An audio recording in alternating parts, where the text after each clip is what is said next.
Bien, y ahora vamos a retomar la noticia que tiene que ver con el derrumbe en Valparaíso, que ha dejado lamentablemente hasta ahora 6 víctimas fatales. Queremos analizar en detalle este trágico hecho que, como le decíamos, tuvo resultados fatales y cuáles son los factores que influyeron en este hecho, cuál es la situación actual de las construcciones en nuestro país. Para todo eso ya estamos con el director de la Escuela de Construcción Civil de la Universidad de las Américas, Carlos Aguirre. Muchas gracias, Carlos, por acompañarnos esta tarde. Me imagino que has estado muy pendientes de todo lo que ha ocurrido en Valparaíso. Allí también te voy a ir dando algunos datos, porque precisamente hay un estudio que habla de 1.500 construcciones después del terremoto de 2010 que resultaron con un daño importante y que requieren una reparación. Sabemos que es caro además todo esto, pero aquí en Valparaíso juega en contra la geografía, probablemente también juega en contra el terreno, y todo lo que se ha construido probablemente es más irregular que regular. Aquí hay que poner mucho ojo en qué, precisamente. Sí, mira, a ver, para empezar hay que contextualizar Valparaíso como un entorno urbano que tiende a tener mucha autoconstrucción. Claro. Y ese es el primer punto. Una autoconstrucción que viene desde tiempos inmemoriales, probablemente 1930, 1920, algunas de estas construcciones. Y por lo tanto, por más que queramos como institucionalidad regularizar algunas de estas cosas, aún faltan muchas herramientas. Herramientas, por ejemplo, como la potestad y los fondos necesarios para que las municipalidades puedan demoler algunos edificios que se declaran en riesgo. Claro, en ese punto también quiero preguntarte, porque este muro y esta casa no estaba con un decreto de demolición.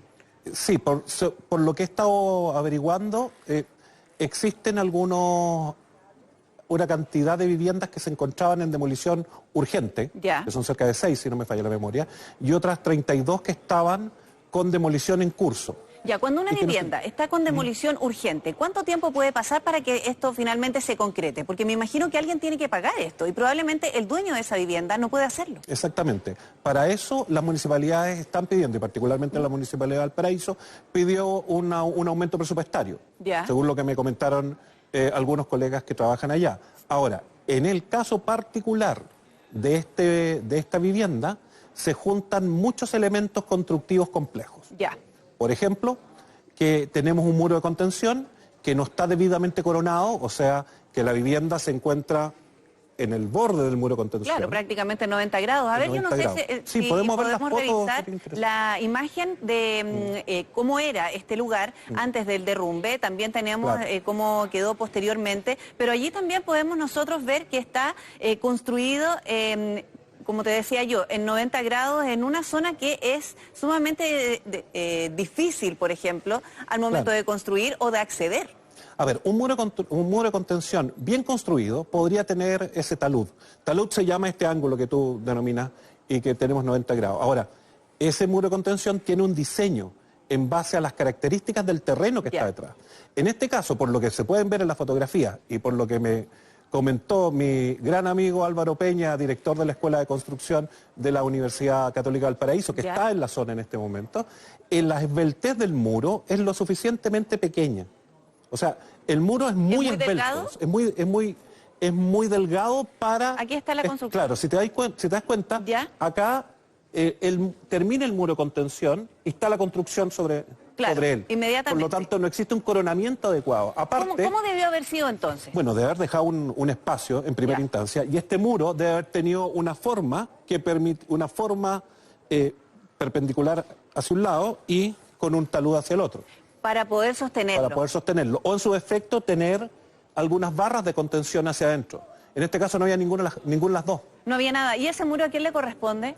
La pregunta de Valparaíso es que si este muro tenía algún tipo particular de monitoreo y análisis por parte de la autoridad.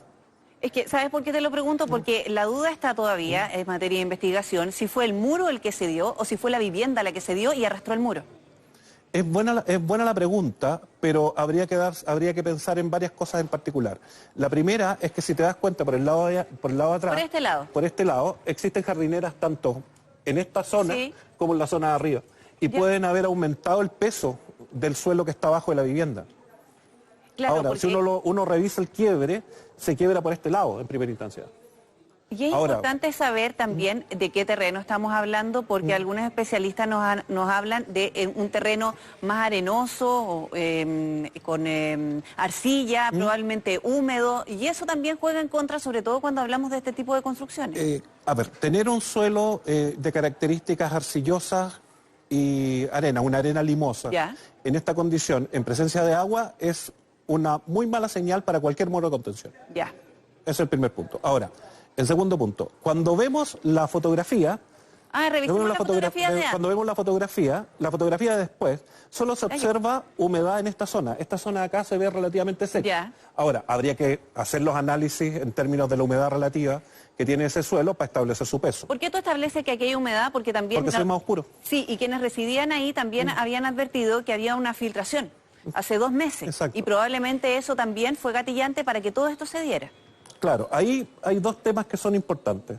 El primero es que este tipo de muro debería haber tenido algún tipo de grieta anteriormente. Ya.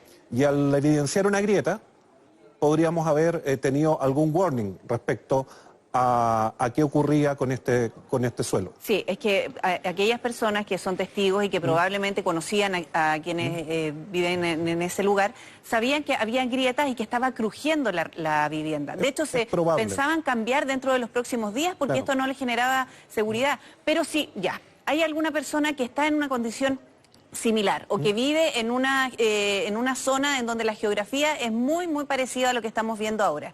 Siente que su casa cruje y probablemente también hay grietas. ¿Cuál es a ver, finalmente, cómo tiene que proceder? ¿Tiene que acudir a la municipalidad? ¿Le deberían dar algún tipo de ayuda, orientación? ¿Se puede escanear una casa? Sí, claro. Claro. O sea, hoy día la técnica nos permite tener evaluaciones de cualquier tipo de vivienda. Ya. Por ejemplo, este tipo de muros de contención, en el terremoto de La Serena de hace poco, según lo que vimos con los colegas de la Universidad de La Serena en un proyecto que estamos realizando, tenían muchas fallas y se podía evaluar su condición, y si estaban en condición de volcamiento o no volcamiento. Esta es una condición de volcamiento, para que nos vayamos poniendo de acuerdo con los términos. Y es posible tener esta evaluación, pero mediante un ojo técnico. Un ojo técnico que te permite escanearlo y que te permite establecer los niveles de humedad dentro. Perfecto, Carlos. Muchas gracias por toda esta explicación. Nos imaginamos que vamos a seguir abordando este tema, sobre todo cuando se trata de la integridad de tantas personas que viven en estas condiciones o viviendas tan vulnerables. Sí, yo quiero como un mensaje final establecer que Valparaíso tiene la condición de autoconstrucción. Una condición que, si bien existe en otras ciudades de Chile, no es lo normal. Claro, porque además debe haber una recepción municipal que en este caso no se realiza. Exactamente, pero no se realiza, históricamente no se ha realizado. O sea, en el fondo no es... Hay un cambio que tenemos que hacer más profundo. Exactamente. Y confiar en el fondo, entender que existe un gremio de constructores que es capaz de hacerse responsable y de evaluar estas instalaciones. Muy bien, Carlos. Muchas gracias. De nada. Buenas tardes.